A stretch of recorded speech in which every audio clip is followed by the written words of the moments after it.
And now, your Fox 24 Local Weather Authority forecast. Cooler and drier air is gracing the basin this morning. This is a live look at the Tall City just before sunrise. We do notice skies above very clear from clouds, but off to our south, thicker mid to upper level clouds signaling in a weather pattern change.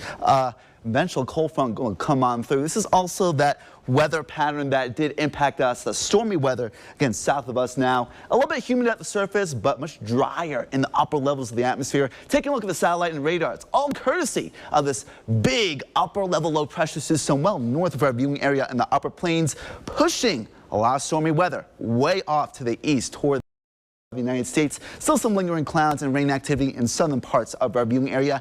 Not really amounted to too much, but if you guys are traveling or are in the Big Bend region toward Carroll County, there may be some light rain right now. Clear skies in northern areas of the basin allowing for a process what's called radiational cooling, meaning the clear skies, the lighter winds, the drier air in the upper levels of the atmosphere, allowing temperatures to drop, also courtesy of the high pressure system with northerly winds aloft, allowing temperatures to feel like fall this morning.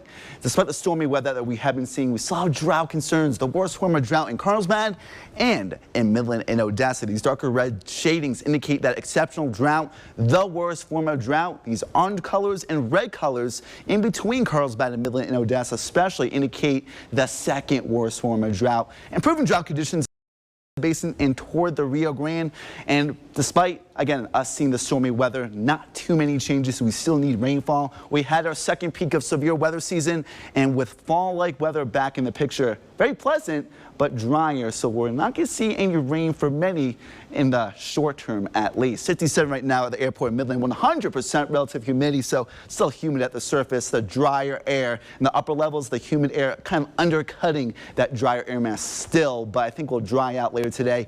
Mostly clear skies in northern areas, thin cloud coverage in southern areas remain throughout the day today, just in time for 7 p.m. after a high temperature 81 Midland and Odessa. For Friday night football, will start to drop into the 70s at Ratliff Stadium. The Odessa High Broncos taking on the Odessa Premium Panthers. Kickoff temperature 78. Mostly sunny, pleasant, a little breezy, low to mid 70s by halftime, upper 60s by the end of the game. Again, getting a taste of fall this morning. Upper 40s, low to mid 50s in the Marfa Plateau. Right around 57 in Midland and Odessa right now. Low to mid 60s near the Rio Grande. Low to mid 80s this afternoon in around Midland and Odessa. 81 this afternoon in the Tall City. Mid to upper 70s again near Marfa and Alpine. Mid to upper 80s in Presidio, not nearly as warm as yesterday. Then another cold front comes through from northeast to southwest. Colder air moving on through. 50s and 60s in northern and eastern areas. 50s and 60s in southern and western areas of our viewing area. 60s overnight, mostly clear skies in the 60s, not too bad. East-northeasterly winds picking up much later in the overnight. Tomorrow morning in the 50s, mostly sunny and breezy at 75 tomorrow afternoon after warming up for 52 tomorrow morning. 80 degrees though on Sunday as easterly winds will switch from the south, allowing for the warm up. Again, northerly winds tonight, easterly winds tomorrow, southerly winds later in the weekend, and then the 80s and 90s return for the first half of next week.